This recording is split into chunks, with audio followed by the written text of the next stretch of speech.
Good morning student. B Com part 1 first semester Marathi माध्यमासाठी आपण financial अकाउंटिंगचं lecture पाहत आहे. पहिल्या युनिटमध्ये आपण थेरॉटिकल पार्ट पाहिलेला आहे आणि पहिल्याच युनिटमध्ये सोल ट्रेडर्स फायनल अकाउंट आपल्याला आहे. तर आपण आज सोल ट्रेडर्स फायनल अकाउंट पाहणार आहोत आणि आपण इथे सोल्युशन पाहणार आहे आणि याचं जे प्रश्न आहे, प्रॉब्लेम आहे,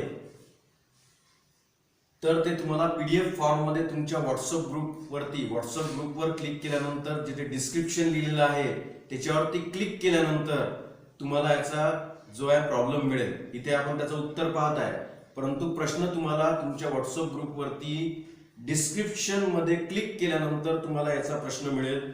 तर आपण सुरुवातीला सोल ट्रेडर्स फायनल अकाउंट असं जेव्हा विचारलं जाते तेव्हा फायनल अकाउंट मध्ये ट्रेडिंग अकाउंट प्रिपेअर करावं लागते, profit and loss account prepare करावं लागते आणि बॅलन्स शीट प्रिपेअर करावं लागते. पण जेव्हा तुम्हाला फक्त म्हटलेलं आहे की ट्रेडिंग अकाउंट आणि प्रॉफिट अँड लॉस अकाउंटच तयार करा तर फक्त तेवढंच करायचं. बॅलन्स शीट विचारली असेल तर फक्त बॅलन्स शीटच करायची. परंतु तुम्हाला फायनल अकाउंट असं जेव्हा म्हटलं असेल तेव्हा तीनही अकाउंट प्रिपेअर करायचे, म्हणजे trading account, profit and loss account आणि बॅलन्स शीट. पहिले आपण ड्रॉ करून घेऊ. तीनही अकाउंट एकाच वेळेस सुरुवात करायची आहे, त्याच्यामुळे आपण ड्रॉ करायचं पहिले trading account in the books of Shri Gajanan. Particular rupees अर्धा पेज याला जागा सोडून द्यायची. त्याच्या खाली लिहायचं आहे प्रॉफिट अँड लॉस अकाउंट. लिहिलं तरी चालेल, ते पर्टिक्युलर रुपीज नाही लिहिलं तरी चालेल. त्याच्यानंतर याला अर्ध्या पेज पेक्षा जास्त जागा लागेल प्रॉफिट अँड लॉस अकाउंटला. आणि त्याच्यानंतर आपण लिहिणार आहे balance sheet as on 31 March 2013. Liabilities rupees, asset rupees, याला पण अर्ध्या पेजच्या जवळपास जागा लागेल. असं आपण आखणी करून ठेवून द्यायची स्केलनी व्यवस्थित. आता लायबिलिटीजला तुम्ही देयता म्हणत होते, आता त्याला इंग्लिश मध्ये आपण काय म्हणू, लायबिलिटीज. याला तुम्ही संपत्ती म्हणत होते, याला काय म्हणू आपण, असेट. तर असे सगळे शब्द तुम्हाला लक्षात ठेवायचे आहे की पहिले तुम्हाला मराठीमध्ये आपण त्याला काय म्हणत होतो आणि आता इंग्रजीमध्ये आपण त्याला काय म्हणतो. तर इथे प्रॉब्लेम दिलेला आहे, ट्रायल बॅलन्स दिलेला आहे आणि जवळपास 5 ऍडजस्टमेंट या प्रॉब्लेम मध्ये दिलेले आहे. पहिल्या प्रॉब्लेम मध्ये in the books of Shri Gajanan आणि म्हटलेलं आहे प्रिपेअर फायनल अकाउंट.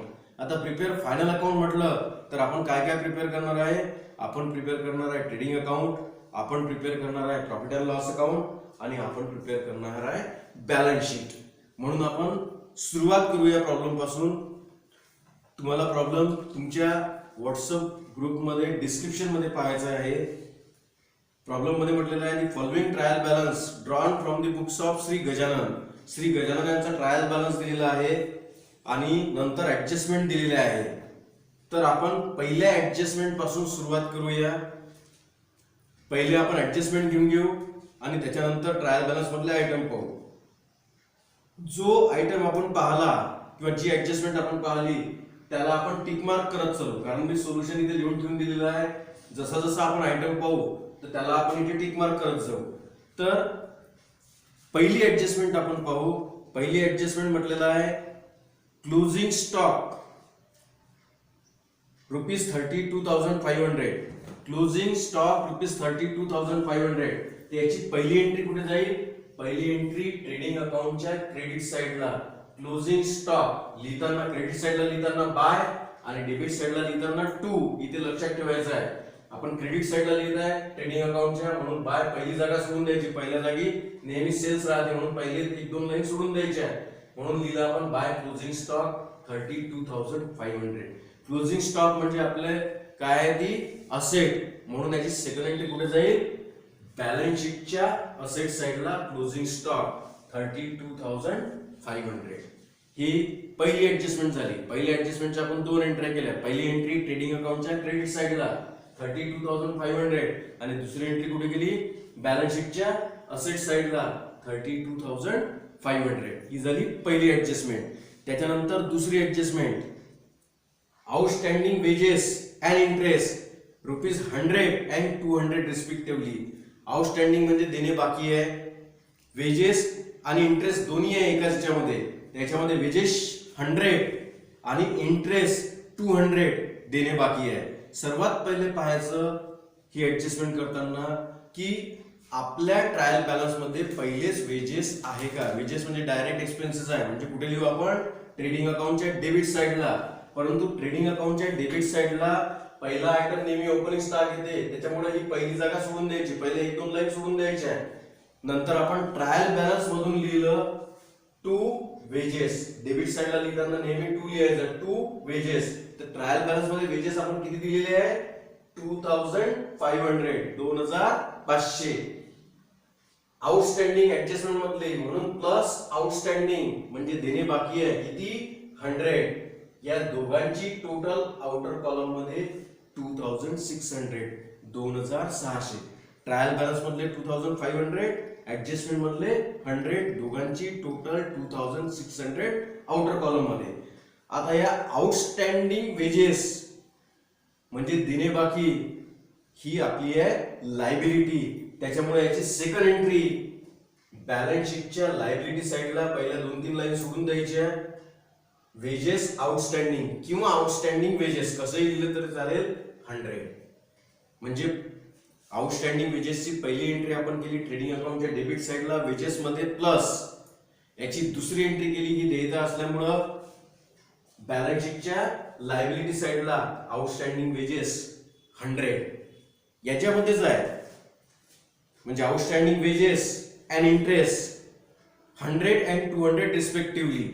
म्हणजे याच्यामध्ये वेजेस आउटस्टँडिंग होते 100 आणि इंटरेस्ट आउटस्टँडिंग आहे 200. तर आपल्या ट्रायल बॅलन्स मध्ये पाहायचं पहिले की इंटरेस्ट आहे का.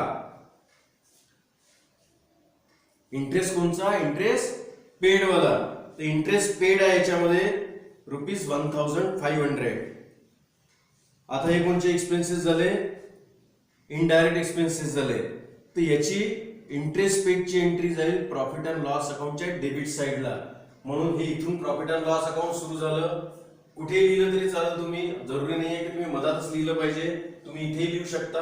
फक्त प्रॉफिट अँड लॉसची एंट्री प्रॉफिट अँड लॉस अकाउंटला गेली पाहिजे. म्हणून आपण लिहिलं to interest paid. Trial balance मध्ये दिलेला आहे 1500, म्हणजे आपण पहिलेच इंटरेस्ट पेड केलेला आहे 1500 प्लस आउटस्टँडिंग म्हणजे देणे बाकी आहे ऍडजस्टमेंट मधून आला 200. टोटल याची आउटर कॉलम मध्ये 1700. म्हणजे इंटरेस्ट पेड किती होता 1500, देणे बाकी किती आहे आउटस्टँडिंग 200, टोटल किती 1700, 1700. आता याची आउटस्टँडिंग इंटरेस्ट ची सेकंड एंट्री ही काय आपली लायबिलिटी आहे. म्हणून याची सेकंड एंट्री बॅलन्स शीटच्या लायबिलिटी साइडला आउटस्टँडिंग इंटरेस्ट किंवा इंटरेस्ट आउटस्टँडिंग 200. म्हणजे याची पण एंट्री झाली. पहिली एंट्री केली आपण प्रॉफिट अँड लॉस अकाउंटच्या डेबिट साइडला इंटरेस्ट पेड मध्ये प्लस, आणि दुसरी एंट्री लायबिलिटी साइडला इंटरेस्ट आउटस्टँडिंग ₹200. आपली दुसरी ऍडजस्टमेंट झाली. दुसरी ऍडजस्टमेंट मध्ये 2 आयटम होते, ते दोन्ही झाले. सोबत सोबत जो आयटम आपला ट्रायल बॅलन्स मधून होऊन जाता ऍडजस्टमेंट मध्ये त्याला पण टिक मार्क करून घ्यायचं, म्हणजे तो रिपीट होणार नाही.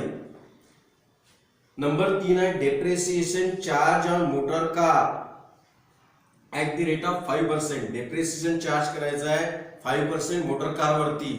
तर याची पहिली एंट्री, आता मोटर कार म्हणजे आपली असेट आहे, त्याच्यामुळे आपण असेट मध्ये लिहू मोटर कार. ट्रायल बॅलन्स मध्ये दिलेली आहे 60,000. याच्यावर डेप्रिसिएशन 5%. तर याच्यावर 5% म्हणजे किती येईल 3000 मायनस केल्यानंतर किती वाचल 57,000. ऍडजस्टमेंट मध्ये दिलेलं होतं डेप्रिसिएशन ऑन मोटर कार, म्हणून आपण ट्रायल बॅलन्स मधून मोटर कारची व्हॅल्यू पाहिली. मोटर कारची व्हॅल्यू आहे 60,000. याच्यावर डेप्रिसिएशन म्हणून मायनस डेप्रिसिएशन केला आपण 5%. 60,000 वर 5% म्हणजे ते होता 3,000. तर मायनस केल्यानंतर आउटर कॉलम मध्ये आले 57,000. हे तर आपण असेट मधून डेप्रिसिएशन मायनस केला, परंतु या डेप्रिसिएशनची एक एंट्री कुठे जाईल प्रॉफिट अँड लॉस अकाउंटच्या डेबिट साइडला. म्हणून प्रॉफिट अँड लॉस अकाउंटच्या डेबिट साइडला to depreciation on motor car 3000. पुन्हा सांगत आहे डेप्रिसिएशनची एंट्री करताना पहिली एंट्री असेट मधून तेवढा डेप्रिसिएशन मायनस आणि जेवढा डेप्रिसिएशन चार्ज केला तेवढा प्रॉफिट अँड लॉस अकाउंटच्या डेबिट साइडला, म्हणून इथे आलं डेप्रिसिएशन ऑन मोटर कार 3000. मग आता कशावर आहे डेप्रिसिएशन असो तो असेट मधून पहिले मायनस आणि त्या डेप्रिसिएशनची दुसरी एंट्री कुठे जाईल प्रॉफिट अँड लॉस अकाउंटच्या डेबिट साइडला जाईल. हे इथे लक्षात ठेवायचं आहे. तिसरी ऍडजस्टमेंट झाली. आता चौथी adjustment accrued interest on investment. आता इन्व्हेस्टमेंट वरती जो इंटरेस्ट आपल्याला मिळतो तो आपलं असते इन्कम. प्रॉफिट अँड लॉस अकाउंटच्या डेबिट साइडला आपण लिहितो expenses, office and administrative expenses, आणि क्रेडिट साइडला लिहितो आपण इन्कम. आता इन्व्हेस्टमेंट वरती जर इंटरेस्ट मिळत आहे तर ते आपला आहे इन्कम, म्हणून आपण प्रॉफिट अँड लॉस अकाउंटच्या क्रेडिट साइडला लिहू. पहिली जागा सोडून द्यायची. म्हणून पहिले पाहून घ्यायचं ट्रायल बॅलन्स मध्ये की पहिले कुठला इंटरेस्ट मिळाला आहे काय. जर इंटरेस्ट मिळालेला असेल पहिले तर तो आपल्याला पहिले घ्यावा लागेल. इथे आहे इंटरेस्ट रिसिव्ड, आणि इंटरेस्ट रिसिव्ड हा नेहमी ट्रायल बॅलन्सच्या क्रेडिट साइडला दिलेला राहील. जर तुम्ही ट्रायल बॅलन्स पाहाल तर इंटरेस्ट रिसिव्ड तुम्हाला क्रेडिट साइडला दिसेल. याच्यात दिलेला इंटरेस्ट रिसिव्ड 4000, म्हणून आपण लिहिलं interest received 4000 plus accrued interest on investment. याच्यामध्ये दिलेला आहे ऍक्रूड इंटरेस्ट ऑन इन्व्हेस्टमेंट 5% आणि मिळणे किती आहे ऍक्रूड 5%. आता 5% आपली इन्व्हेस्टमेंट किती आहे ट्रायल बॅलन्स मध्ये इन्व्हेस्टमेंट दिलेली आहे 35,000. 35,000 इन्व्हेस्टमेंट आहे. 35,000 वर 5% म्हणजे 1750 एवढा ऍक्रूड आहे. या दोघांची टोटल 5750. पुन्हा सांगत आहे मी इंटरेस्ट ऍक्रूड ट्रायल बॅलन्स मध्ये दिलेला आहे, क्रेडिट साइडला आहे म्हणून मिळालेला आहे, म्हणून आपण लिहू प्रॉफिट अँड लॉस अकाउंटच्या क्रेडिट साइडला इंटरेस्ट. मिळालेला इंटरेस्ट किती आहे 4000 प्लस ऍक्रूड मिळणे बाकी आहे 5% ऑन इन्व्हेस्टमेंट. इन्व्हेस्टमेंट किती आहे 35,000 ट्रायल बॅलन्स मध्ये दिलेली आहे. याच्यावर 5% त्याला 1750. टोटल किती 5750. आता ऍक्रूड इंटरेस्टची दुसरी एंट्री जाईल बॅलन्स शीटच्या असेट साइडला. ऍक्रूड इंटरेस्ट ऑन इन्व्हेस्टमेंट 1750 म्हणजे इंटरेस्ट किती मिळणे आहे 1750. तर या दोन एंट्री झाल्या याच्या. ऍक्रूड इंटरेस्ट ऑन इन्व्हेस्टमेंट चौथी ऍडजस्टमेंट. त्याच्यानंतर पाचवी adjustment make a provision for bad debts 1000. Make a provision for bad debts. Bad डेब्ट्सची प्रोव्हिजन करायची आहे. याच्यामध्ये दिलेलं आहे 1000 ची अमाऊंटच दिलेला आहे, पर्सेंट दिलेला नाही, डायरेक्ट अमाऊंट दिलेला आहे. तर बॅड डेब्टची प्रोव्हिजन कशावर करू आपण डेटर्सवर. आणि डेटर्स म्हणजे आपली आहे असेट, म्हणून सर्वात पहिले ट्रायल बॅलन्स मधून आपण डेटर्स शोधले आणि डेटर्स असेट साइडला लिहिले. डेटर्स 55,000. डेटर्स हे 55,000 होते मायनस बॅड डेब्ट्स, आणि बॅड डेब्टची प्रोव्हिजन किती सांगितलेली आहे 1000.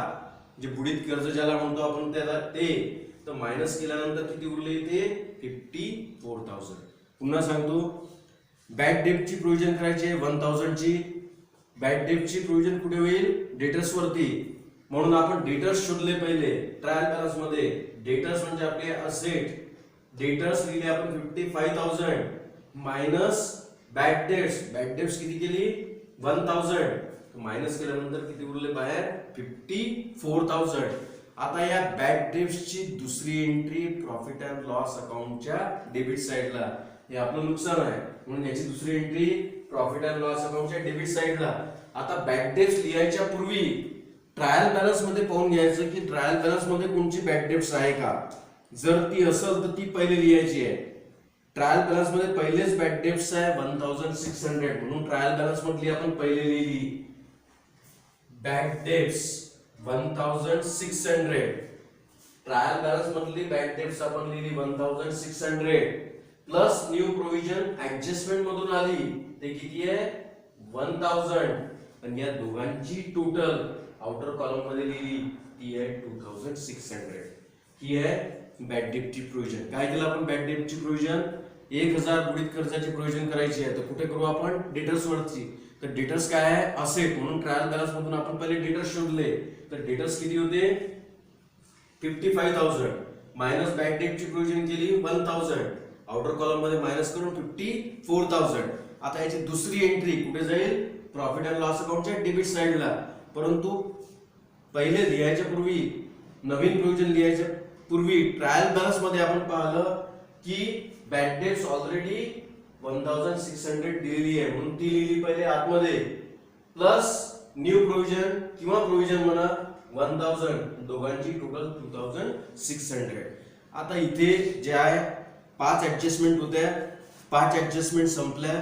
आता ट्रायल बॅलन्स मधून आपण 1 बाय 1 आपण आयटम पाहू की कोणते कोणते आयटम आहेत. जो आयटम ऍडजस्टमेंट मध्ये झालेला आहे त्याला आपल्याला सोडून द्यावं लागेल. इथे दिलेला आहे ओपनिंग स्टॉक. ट्रायल बॅलन्स मध्ये पहिला आयटम आहे ओपनिंग स्टॉक. ओपनिंग स्टॉक कुठे लिहितो आपण ट्रेडिंग अकाउंट डेबिट साइड सर्वात पहिला आयटम.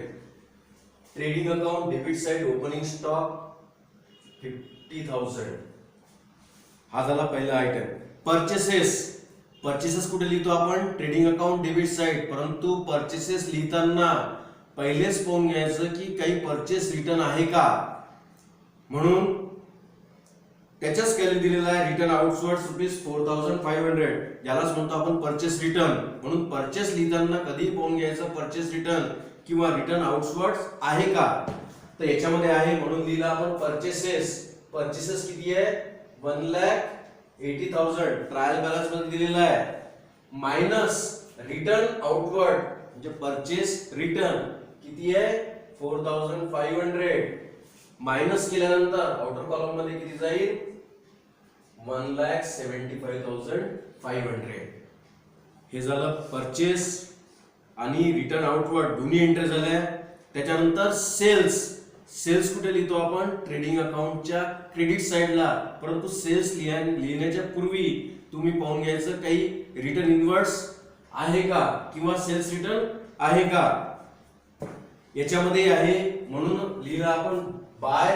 क्रेडिट साइडला लिहिताना नेहमी बाय लिहायचं बाय सेल्स किती आहे 3 लाख आणि रिटर्न इनवर्ड्स आहे म्हणजे सेल्स रिटर्न आहे मायनस रिटर्न इनवर्ड्स 2,000 मायनस केल्यानंतर 2,98,000. परचेस आणि सेल्स लिहिताना नेहमी जे आहे हे रिटर्न्स आहे का पहिले पाहून घ्यायचं नाही तर पुन्हा पडताळ करावं लागेल म्हणून ते सुरुवातीलाच पाहून घ्यायचं. याच्यात परचेस रिटर्नही होतं सेल्स रिटर्नही होतं म्हणून त्याच्यातून मायनस केलं आणि बाहेर हा अमाउंट आला आता इथे.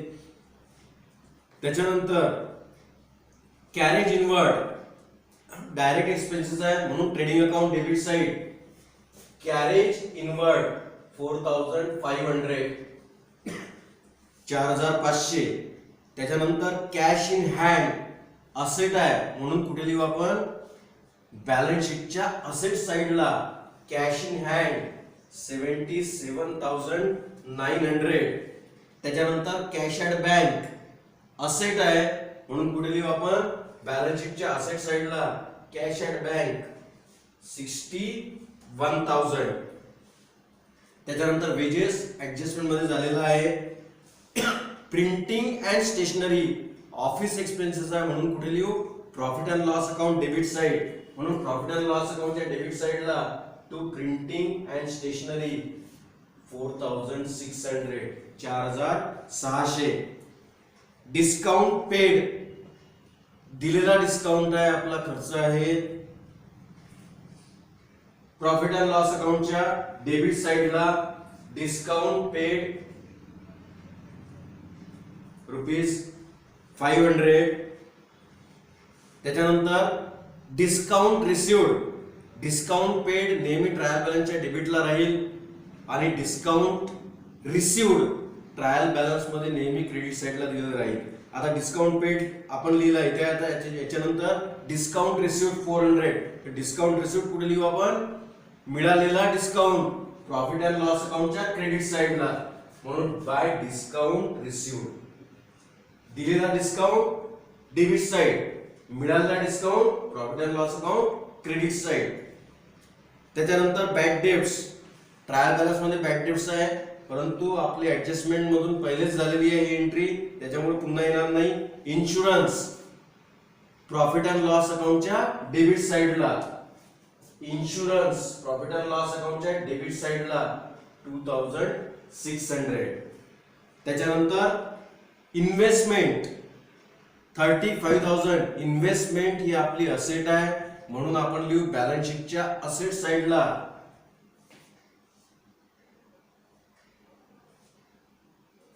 इन्व्हेस्टमेंट 35,000. त्याच्यानंतर इंटरेस्ट रिसिव्ड ऍडजस्टमेंट मध्ये झालेला आहे, म्हणून पुन्हा येणार नाही. बिल्स पेबल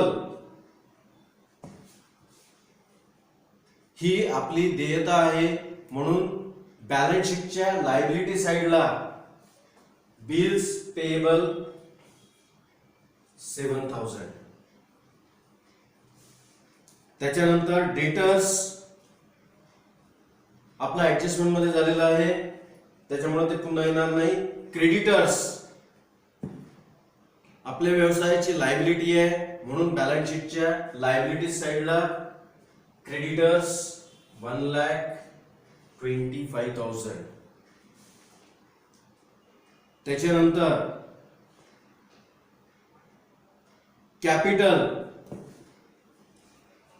कॅपिटल बॅलन्स शीटच्या लायबिलिटी साइडला, परंतु लिहिताना आतमध्येच लिहून ठेवायचं. हे आतमध्येच लिहून ठेवायचं, नंतर नेट प्रॉफिट जेव्हा येईल तेव्हा आपण ऍड करू. सध्या कॅपिटल आतमध्येच लिहिलं आपण 1,20,000. त्याच्यानंतर बिल्स रिसिवेबल. बिल्स रिसिवेबल आपली असेट आहे, त्याच्यामुळे बॅलन्स शीटच्या असेट साइडला बिल्स रिसिवेबल 20,000. त्याच्यानंतर postage and telegraph. Postage and telegraph office expenses आहे, प्रॉफिट अँड लॉस अकाउंटच्या डेबिट साइडला. Postage and telegraph ₹400. त्याच्यानंतर कमिशन इथे ट्रायल बॅलन्स मध्ये डेबिट साइडला आहे, त्याच्यामुळे हा खर्च आहे, दिलेलं कमिशन आहे. प्रॉफिट अँड लॉस अकाउंटच्या डेबिट साइडला टू कमिशन 250. त्याच्यानंतर इंटरेस्ट पेड आपला ऍडजस्टमेंट मध्ये झालेला आहे, त्याच्यामुळे ते पुन्हा येणार नाही. त्याच्यानंतर repairs 500. Profit and loss account debit side repairs 500. त्याच्यानंतर lighting charges profit and loss account debit side lighting charges ₹500. त्याच्यानंतर telephone charges 150. Profit and loss account debit side telephone charges ₹150. त्याच्यानंतर carriage outward profit and loss account debit side, हे लक्षात ठेवायचं आहे. Carriage inward trading account debit side, carriage outward profit and loss account debit side. त्याच्यानंतर motor car. Motor car वर adjustment होती, त्याच्यामुळे motor car आपण सुरुवातीलाच लिहून टाकलेला आहे, त्याच्यामुळे पुन्हा येणार नाही. आपल्या ऍडजस्टमेंट झाल्या आणि ऍडजस्टमेंट नंतर जे आहे हे ट्रायल बॅलन्स मधले आयटम झाले. याच्यानंतर आपण ट्रेडिंग अकाउंट क्लोज करू. आपण एक अंदाजा घेऊन घेऊ की कोणत्या साईडची टोटल जास्त येते. इथे दिसून येते आपल्याला की क्रेडिट साईडची टोटल जास्त येत आहे, म्हणून आपण क्रेडिट साईडची पहिले टोटल घेतली. ती क्रेडिट साईडची टोटल येते 3,30,500. ट्रेडिंग अकाउंटच्या क्रेडिट साईडची आपण टोटल घेतली, ती आली 3,30,500. तीच टोटल आपण डेबिट साईडला लिहिली 3,30,500. आणि या 3,30,500 मधून हे सगळे आयटम मायनस केले. हे मायनस केल्यानंतर उरले 97,900, ज्याला नाव दिलं आहे आपण ग्रॉस प्रॉफिट हे निघालं इथे ग्रॉस प्रॉफिट. कसं काढलं? क्रेडिट साइडची टोटल जास्त आहे म्हणून क्रेडिट साइडची पहिली टोटल घेतली, 30 टोटल आपण डेबिट साइडला लिहिली. हे सगळे आयटम मायनस केले, इथं मिळालं आपल्याला ग्रॉस प्रॉफिट. इथलं ग्रॉस प्रॉफिट इथे ट्रान्सफर केलं प्रॉफिट अँड लॉस अकाउंटच्या क्रेडिट साइडला बाय ग्रॉस प्रॉफिट. किती आहे? 97,900.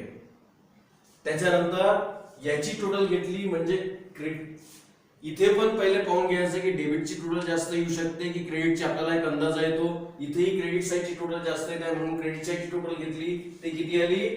1,04,050. क्रेडिट साइडची टोटल पहिले घेतली, जास्त आहे म्हणून ती आली 1,04,500. 30 टोटल डेबिट साइडला लिहिली 1,04,050. आणि हे सगळे आयटम जे आहे हे मायनस केले आणि मायनस केल्यानंतर आपल्याला नेट प्रॉफिट मिळाला आहे 86,850. पुन्हा सांगतो आपण क्रेडिट साइडची टोटल घेतली, जास्त आहे म्हणून 30 टोटल डेबिट साइडला लिहिली आणि हे सगळे आयटम मायनस केले आणि मायनस केल्यानंतर जे उरलं त्याला आपण नाव दिलं नेट प्रॉफिट. म्हणजे इथे नेट प्रॉफिट किती निघालं? नेट प्रॉफिट निघालेला आहे 86,850. आता हे नेट प्रॉफिट आपण इथे कॅपिटल आतमध्येच लिहिलेलं आहे, या कॅपिटल मध्ये प्लस करायचं आहे प्लस नेट प्रॉफिट. आणि नेट प्रॉफिट किती आहे इथे? 86,850. या दोघांची टोटल बाहेर न्यायची आहे 2,06,850 झालं. आता याच्यानंतर हे सगळे ऍडजस्टमेंट झाल्या, सगळे आयटम्स झाले. याच्यानंतर बॅलन्स शीटची टोटल घेऊन पाहायची. ही सगळी टोटल घेतल्यानंतर ती टोटल येईल 3,39,150. या साइडची आपण टोटल घेऊ, ती येईल 3,39,150. आणि ही बॅलन्स शीट टॅली होऊन जाईल. जर कुठला आपला एखादा आयटम चुकला असेल तर बॅलन्स शीट टॅली होणार नाही. बॅलन्स शीट टॅली झाली म्हणजे जवळपास 100% नाही, जवळपास आपण समजू की आपला पूर्ण प्रॉब्लेम बरोबर आहे. आता प्रश्न आहे जेव्हा आपण प्रॅक्टिस करू तर तेव्हा प्रॅक्टिस कशी करायची? तर प्रॅक्टिस करताना तुम्हाला हे तिन्ही अकाउंट ड्रॉ करून घ्यावं लागेल. ट्रेडिंग अकाउंट ड्रॉ करून घेतलं, प्रॉफिट अँड लॉस अकाउंट अंदाजे एक जागा सुटली अर्ध्या पेजची, profit and loss account draw केलं, अर्ध्या पेजची जागा सोडून दिली, बॅलन्स शीटला अर्ध्या पेज पेक्षा जास्त जागा सोडून दिली आणि एक एक ऍडजस्टमेंट टिक मार्क केली, ऍडजस्टमेंटची एंट्री केली, ऍडजस्टमेंट टिक मार्क केली. सगळ्या ऍडजस्टमेंट संपल्या की ट्रायल बॅलन्स मधले सगळे आयटम झाले. आपले सगळे आयटम झाल्यानंतर जसे माझे टिक मार्क आहेत हे असे जवळपास सगळे आयटम तुमचे हे टिक मार्क असले पाहिजे. तर या प्रकारे प्रॅक्टिस करायची आहे.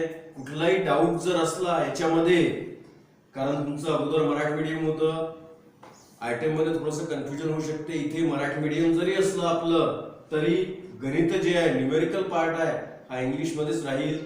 तर तुम्ही प्रॅक्टिस करून पाहायची आणि ज्याच्यामध्ये डाऊट असला तर आपलं जेव्हा डाऊट क्लिअर सेशन राहील तुम्ही डाऊट वहीवर लिहून ठेवायचा आणि ते डाऊट क्लिअर सेशन जेव्हा राहील तेव्हा तुम्ही तो डाऊट विचारू शकता.